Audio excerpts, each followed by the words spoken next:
ராம் ராம் நமஸ்காரம். ஸ்ரீ குருப்பியோ நம.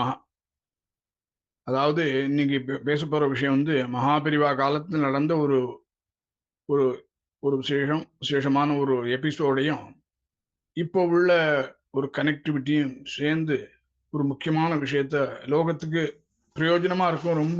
ரொம்ப வரக்கூடிய சந்ததிக்கு ரொம்ப பிரயோஜனமா இருக்கும்னு மனசுல பட்டுது. அதனால இந்த விஷயத்தை பேசணும்னு எனக்கு பெரியவாளுடைய ஆக்ஞை. அதாவது அவருடைய காலத்துல ஒரு பெரிய வித்வ சதஸ் நடந்திருக்கு. அதுல பெரியவா பெரியவாளுடைய ஒரு ஆக்ஞைப்படி அவ இந்த மாதிரி எப்படி ஒரு மகான்கள்லாம் பெரிய வித்வான்கள்லாம் எப்படி உத்தாரணம் ஆகிறதுக்கு ஒரு வழியை சொல்றா. அந்த வழியை கேட்டு ஒருத்தர் ஒரு வழியை அவ அந்த வழியை ஃபாலோ பண்ணி அதுல ரொம்ப இன்னைக்கு எத்தனையோ பெரிய பெரிய மகான்கள்லாம் உண்டாயிருக்கா. அது மாதிரி அவருடைய காலத்தை வாழ்ந்த ஒரு பௌராணிகர் பெரிய மகான் குருவாயூர் சாட்சாத்கரித்தவர். அவர் சேங்காலிபுரம் ஸ்ரீ அனந்தராம தீட்சிதர், உபன்யாச சக்கரவர்த்தின்னு பேர் வாங்கினவர். ராமாயணத்துல பெரிய அத்தாரிட்டி அவர். குருவாயூரப்பன் சாட்சாத்கரித்த மகான். அந்த காலம் இப்போ உள்ள ஒரு 60-65 வருஷத்துக்குள்ள அப்படி ஒரு மகான் ஏற்பட்டிருக்கார். அவர் காலத்துல அவர் நிறைய உபன்யாசங்கள் பண்ணியிருக்கார். அந்த உபன்யாசங்கள்லாம் எடுத்து அவர் காலத்துக்கு அப்புறம் 69ல அவருக்கு ஆபத் சன்னியாசம் வாங்கிட்டு சித்தி ஆயிட்டார். அவருடைய பிருந்தாவன் சேலம் பக்கத்துல, சின்ன திருப்பதி பக்கத்துல இருக்கு. அவருடைய அந்த உபன்யாசங்கள்லாம் எப்படியோ காப்பாத்துன்னு சொல்லிட்டு அவருடைய வகையறால ரொம்ப கடும் முயற்சி பண்ணி அந்த கேசட்லாம் பழைய இதுகள்லாம் இது பண்ணி அதெல்லாம் காப்பாற்றி ஓரளவு காப்பாற்றி இது பண்ணியிருக்காரு. அதுல இந்த மகாபாரதத்துல விராட பருவம்னு வருது. அதுல இந்த விராட பருவம் பண்ணும்போது அந்த அந்த காலத்துல விராட பருவம் பண்ணும்போது மழை பெஞ்சிருக்கு. அது ரெக்கார்ட் அந்த எடுத்த பழைய கேசட்லேருந்து எடுத்து அது இன்னும் புதுசா அதை காப்பாற்றும் போது அந்த அந்த காப்பாற்றப்பட்ட காலத்திலேயே எத்தனையோ மணிக்கணக்கில் ஆயிருக்கு. அதெல்லாம் அந்த பீரியட்ல ஒரு நல்ல மழை பெஞ்சு அதை அனுபவம் கண்டிருக்கான். இந்த கேசட்லாம் ஓரளவு காப்பாற்றினதுக்கு அப்புறம் ஓரளவு அதை கொண்டு போய் பெரியவாட்ட கொடுத்து இந்த மாதிரி நாங்கள் முயற்சி பண்ணிட்டு இருக்கோம், இது இன்னும் பூர்ணமா பெரியவா அனுக்கிறதுல இது நல்ல சக்சஸா ஆகணும், அவருடைய பழைய உபன்யாசங்கள்லாம் எப்படியோ காப்பாற்றப்பட்டு வரக்கூடிய சந்ததிகளுக்கு போய் சேரணும் அப்படின்ட்டு பிரார்த்தனைப்பட்டார். அப்போ இது என்ன பண்ணும்போது இது விராட பருவா அப்படின்னு விராட பருவா பெரியவா போட்டு காமிக்கிறா. போட்டு காமிச்ச உடனே மழை பெய்யுறது. உடனே பெரியவா கேட்கறா, விராட பருவம் முதல்ல நீங்க அந்த பழைய இதுலேருந்து ரெக்கார்ட் பண்ணி அப்பயே மழை பெஞ்சுதான்னு கேட்கறா. அவ அப்புறம் யோஜனை பண்ணி ஆமா மழை பெஞ்சுதுங்கிறா. ஏன்னா ரெக்கார்ட் பண்ணுறதுக்காக எல்லா பக்கமும் 4 பக்கமும் அவ கதவு எல்லாம் சாத்திண்டு சைலண்டா அவ அதை ரெக்கார்ட் பண்ணியிருக்கா. அப்படிங்கும்போது வெளியில மழை பெஞ்சது தெரியல. நான் எப்படி தெரியுது அப்படின்னு கேட்டால் அந்த மழையானது பால்கனியில் ஜலம் ரொம்பி அது அவ ரூம்குள்ள காலில் ஜலம் படும்போது ஓஹோ வெளியில போய் பார்த்தா மழை பெஞ்சிருக்கு, நல்ல மழை பெஞ்சிருக்கு தெரியுது. ஸோ இந்த விராட பருவம் அப்படிங்கிறது மகாபாரதத்தில் அந்த அவர் பேசின உபன்யாசத்தினுடைய அந்த ஒரு பிரபாவமானது அது மழை பெஞ்சதுங்கிறதுக்கு பெரிய பிரத்யட்ச நிரூபணம். அதுக்கு எல்லாரும் சொல்லலாம். இன்னைக்கு உபன்யாசங்கள் நிறைய நடக்கிறது, எத்தனையோ பேர் சொல்லிட்டு இருக்கா, எல்லா மகான்கள் எத்தனையோ பேர் உபன்யாசம் பண்ணியிருக்கா. பட் அவருடைய தபசு, அவருடைய அந்த மந்திரவத்து, அவருடைய தபசு, அவருடைய அபார ஞான பிரபாவமானது அதுல எல்லாம் சேர்ந்து அந்த ஒரு மந்திர பிரபாவமானது அவருடைய தபசு, பகவானுடைய ஐக்கியம் அவருடைய பகவானுடைய சேர்ந்து ஒரே சுரூபத்தில் இருக்கக்கூடிய அவருடைய அந்த ஒரு நிலையானது அந்த உபன்யாசம் பண்ணும்போது அந்த பிரபாவத்தை ஏற்படுத்துறது. இது நான் கேள்விப்பட்டது. இதை கண்ணால பார்த்து ஒரு வைபவத்தையும் உங்களுக்கு சொல்லிட்டு அதுக்கப்புறம் இதுக்கு விஷயத்துக்கு வரேன். நான் சின்ன வயசா இருக்கும்போது ஒரு 14-15 வயசு இருக்கும். ஸ்ரீவத்ச ஜெயராம சர்மான்னு ஒருத்தர் உபன்யாசம் பண்ணுவார். அவர் திருச்சியில் நேஷனல் ஸ்கூல்ல உபன்யாசம் ராமாயண உபன்யாசம், பாகவத உபன்யாசங்கள்லாம் பண்ணுவார். அப்போ பாகவத உபன்யாசம் ஒரு நாள் நடந்துட்டு அந்த அந்த வகையில் அப்போ அவர் சொன்னார், நாளைக்கு நரசிம்ம உபாக்கியானம் சொல்ல போறேன், எல்லாரும் கொடை எடுத்துட்டு வந்துருக்கோம் அப்படின்னு சொன்னார் அவர். இது நான் ஐ விட்னஸ், நான் பார்த்து அனுபவம் சொல்றேன். அப்போ நல்ல கோடை காலம் தான், மழைக்கெல்லாம் ஒரு ஆரவாரமே இல்லை, கிடையாது, ஒரு சான்ஸே கிடையாது. ஏதோ வயசானவன் மாத்திரம் கொஞ்சம் சில பேர் மறுநாளை கொடை கொண்டு வந்தா அந்த நரசிம்ம உபாக்கியானம் சொல்லி முடிச்சார். அந்த தூண்லேருந்து நரசிம்மம் வெடிச்சு வரக்கூடிய ஸ்லோகத்தை சொல்லி முடிச்சார். மழை கொட்டுன்னு கொட்டி எடுத்து நாங்கள்லாம் அங்கேருந்து அந்த ஸ்கூல்லேருந்து வெளில போகும்போது இடுப்பளவு ஜலம் இருந்தது. இது நான் கண்ணால் பார்த்த அனுபவம்.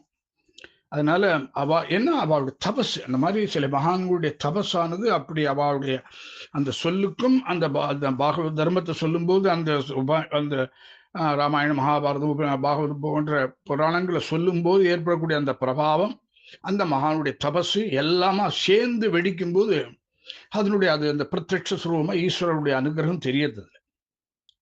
அதுல இப்ப காலகட்டத்தில் இப்போதைக்கு ரீசன்ட் பாஸ்ட்ல பெரிய மகான் உபன்யாச சக்கரவர்த்தின்னு பேர் வாங்கினவர் சேங்கால் அனந்தராம தீட்சிதர். அவர் எப்படி இந்த விராடபருவம் சொன்னேனோ அது மாதிரி நான் கண்ட அனுபவம் இது. அவர் ஒரு புஸ்தகம் போட்டிருக்கார், சுந்தரகாண்டம் சொல்லிட்டு ஒரு புஸ்தகம் போட்டிருக்கார். சுந்தரகாண்டம்ங்கிறது நிறைய பேர் போட்டிருப்பா, நிறைய புஸ்தகங்கள் உங்களுக்கு கிடைக்கும். ஆனால் இவர் போட்ட சேங்காலிபுரம் அனந்தராம தீட்சிதர் போட்ட புஸ்தகம் சுந்தரகாண்டம்னு ஒன்று இருக்கு. அது கிரி ட்ரேடிங்ல உங்களுக்கு கிடைக்கும்.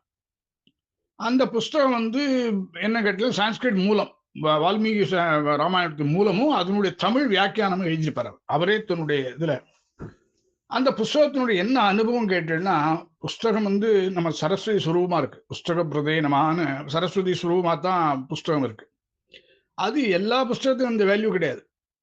சில பேர் சொன்னது, சில பேர் இருக்கு, அதுக்கு அபார மகத்துவம் உண்டு. இப்ப எப்படி பெரிவாவுடைய தெய்வத்தின் குரல்னு சொன்னா, அது இன்னைக்கும் அது வரக்கூடிய காலத்து பெரிய ரெஃபரன்ஸ் புக்காக பொறுத்தது. கீதையை கூட ஒரு மறந்துடுவா, தெய்வத்தின் குரலை மறக்க மாட்டா, வீட்டுல எல்லார் வீடுகளும் இருக்கும். அந்த அளவுக்கு அவ்வளவு பிரத்யாயமா வரப்போகக்கூடிய ஒரு விசேஷமான ஒரு புஸ்தகமா வரப்போறது. அது அவ்வளவு அப்படி அவர் பேசாத விஷயம் கிடையாது, கொட்டாத விஷயம் கிடையாது. அவ்வளவு அவருடைய தபஸ்ல வெடிச்சு வெளில வந்தது. அதுல பெரியவா அந்த வாக்கியங்கள்ல பெரியவா அப்படியே ஜீவிதமா இருக்கா. அதே மாதிரி இந்த சுந்தரகாண்டத்துல அவர் அனந்தராம தீட்சிதர் அப்படியே அந்த வாக்கியங்கள், அவருடைய அந்த அர்த்தங்கள்லாம் சொன்னதுல அதுல அப்படியே ஜீவிதமா இருக்கார். அவர் அந்த புஸ்தக சுரூபமாவே இருக்கார். இது எப்படி நீங்க ப்ரூஃப் அப்படின்னு சொன்னா, நான் இந்த புஸ்தகத்தை ஒரு 4-5 பேருக்கு வாங்கி கொடுத்துருக்கேன். அவ எல்லாராத்திலையும் குழந்தை பாக்கியம் ஏற்பட்டுருக்கு. பொதுவாகவே சுந்தரகாண்டம் படிச்சா குழந்தை பிறக்கும், பிள்ளை குழந்தை பிறக்கும், குழந்தை பிறக்கும், குழந்தை பாக்கியம் ஏற்படும் அப்படிலாம் சொல்லுவா. ஆனா அது உண்மை. அதுக்கும் சில பண்றவா பண்ணணும், அதுக்குள்ள தபஸோட பண்ணணும், அவளுக்கும் யோக்கியது அந்த மாதிரி நல்ல ஒரு தபஸ் இருக்கணும். எல்லாம் இருந்தாதான் இவாளுக்கும் அந்த பூர்ண பலன் கிடைக்கும். நிறைய பேருக்கு பண்ணி கிடைக்காம போனது இருக்கு. அதுக்கு பல காரணங்கள் இருக்கும். அது நம்ம அதை விவரிக்க வரல இப்போ.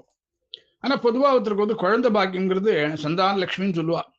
அதுக்கு நல்ல தாம்பத்தியத்தோடு நல்ல ஜடகாத்திரமா இருப்பா தம்பதிகள், அவளுக்கு குழந்தை பாக்கியம் இருக்காது.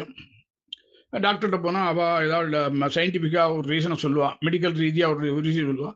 ஒரே ஜோசியர்கிட்ட போனால் ஜோசியர் ஒரு காரணத்தை சொல்லுவாள்.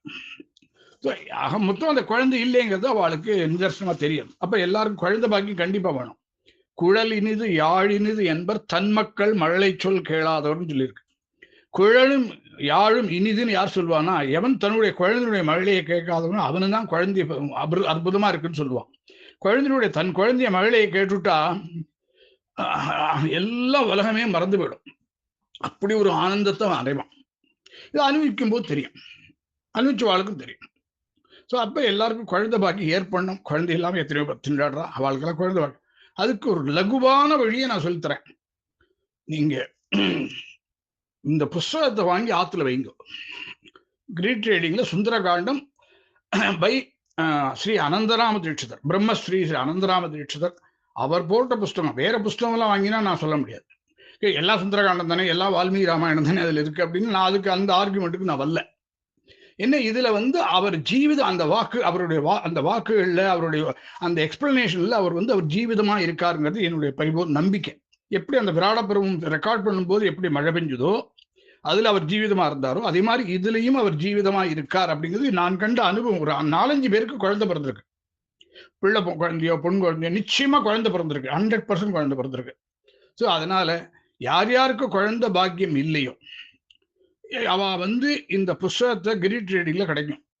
சுந்தரகாண்டம் பை பிரம்மஸ்ரீ அனந்தராம தீட்சிதர் உபன்யாச சக்கரவர்த்தி அவர் போட்டு அந்த புஸ்தகம் 1950லயே போட்டிருக்காரு, 60லயே போட்டிருப்பாரு. இன்னைக்கு 69-65 வருஷத்துக்கு மேல ஆயிடுச்சு. அந்த புஸ்தகத்தை வாங்கி ஆத்துல வைங்கோ. முடிஞ்சா சான்ஸ்கிரிட்டும் தெரிஞ்சவா சான்ஸ்கிரிட்டும் அந்த ஒவ்வொரு அத்தியாயம் படிக்கலாம். இல்லை எனக்கு அவ்வளவுலாம் தெரியாது, வெறும் தமிழ் மாத்திரம் தான் தெரியும், தமிழ் பாகத்தை மாத்திரம் படிக்கலாம். ஒண்ணுமே தெரியாது அப்படின்னு சொன்னா பக்தி ஸ்ரத்தையோட டெய்லி அந்த புஸ்தகத்தை குளிச்சுட்டு 2 துளசியை போட்டு அந்த நமஸ்காரம் பண்ணி பக்தி ஸ்ரத்தையோடு அவ இருந்து தாம்பத்தியத்தோட சந்தோஷமா இருந்தானா நிச்சயமா 200% பிள்ளை குழந்தைய பொன் குழந்தைய பிறக்குங்கிறது என்னுடைய பரிபூர்ண நம்பிக்கை. இது என்னுடைய வாக்குகள் நான் சொல்றதுனால இல்லை, அந்த மகானுடைய சத்தியத்தை அனுபவிச்சு யான் பெற்ற இன்பம் இவ்வையகமும் பெருகவே அப்படிங்கறனால எல்லாருக்கும் அது கிடைக்கணும். நான் கொடுத்தவங்க 4 பேர் கிடைச்சிருக்கு, குழந்தை பிறந்திருக்கு அப்படின்னா அவளுக்கு அந்த மாதிரி குழந்தை இல்லாத வாழ்க்கை இந்த குழந்தை பிறக்கணும் அந்த ஒரு ஆர்வத்துல மகாபிரிவாவுடைய அனுகிரகத்துல அந்த பிரம்மஸ்ரீ அனந்தராம பரிபூர்ண கருணா கடாட்சத்தினால எல்லாருக்கும் குழந்தை பாக்கியம் ஏற்படணுங்கிறதுக்காக இந்த ஒரு சின்ன வழி. ரொம்ப இது ரொம்ப ஷார்ட்கட், ஒண்ணுமே இல்லை. புஸ்தகம் போனா முந்தி போனா 200 300 இருக்கும், எனக்கு தெரியாது இப்போ உள்ள என்ன விலை இருக்கு. அந்த ஒரு புஸ்தகத்தை வாங்கி ஆத்துல வச்சு பூஜா ரூம்ல வச்சு ஒரு தட்டுல பித்தளை தட்டுலையோ வெள்ளி தட்டுலையோ ஆத்துல வச்சு டெய்லி அதுல ஒரு இது துளசியை போட்டு வருது. முடிஞ்ச அன்னைக்கு ஒரு புதன்கிழமை சனிக்கிழமை முடிஞ்சா ஒரு சின்னதா அவருக்கு அச்சுதாயனமா அனந்தாயனம் கோவிந்தாயனமா அந்த அந்த பகவானுடைய நாமாவளியாவது அஷ்டோத்திரம் பண்ணலாம், இல்லை ராமாஷ்டோத்திரம் ஏதோ பண்ணலாம். புஸ்தகத்தை பாதத்துல வச்சு அதை அப்படி பண்ணலாம். ஒண்ணுமே இல்லை, எனக்கு ஒன்றும் தெரியாது. புஸ்தகத்தை எடுத்து ஒரு 2 அதுல ஒரு படிக்கிறது. சான்ஸ்கிரிட் தெரிஞ்சவா சான்ஸ்கிரிட் ஸ்லோகமாக படிக்கலாம். தமிழ் அர்த்தத்தோட ஒவ்வொரு பேஜ் படிச்சாலும் போதும். அது சத்திய பக்தியோட இருந்து சத்தியா படிச்சுன்னு வந்து அவ தாம்பத்தியத்துல சௌரியமா சந்தோஷமா இருந்தானா நிச்சயமா 200% பிள்ளை குழந்தையோ பொன் குழந்தையோ அவளுக்கு புத்திர பாக்கியம் ஏற்படுங்கிறது என்னுடைய பரிபூர்ண நம்பிக்கை. இது ஞான் கண்ட அனுபவம். இந்த அனுபவத்தை எல்லாருக்கும் பகிர்ந்துக்கிறேன். யான் பெற்ற இன்பம் இவ்வையகமும் பெருகவே எல்லாரும் கிடைக்கும். பெரிவாளுடைய அனுகிரகம் கிடைக்கட்டும். ராம் ராம் ராம் ராம் ராம்.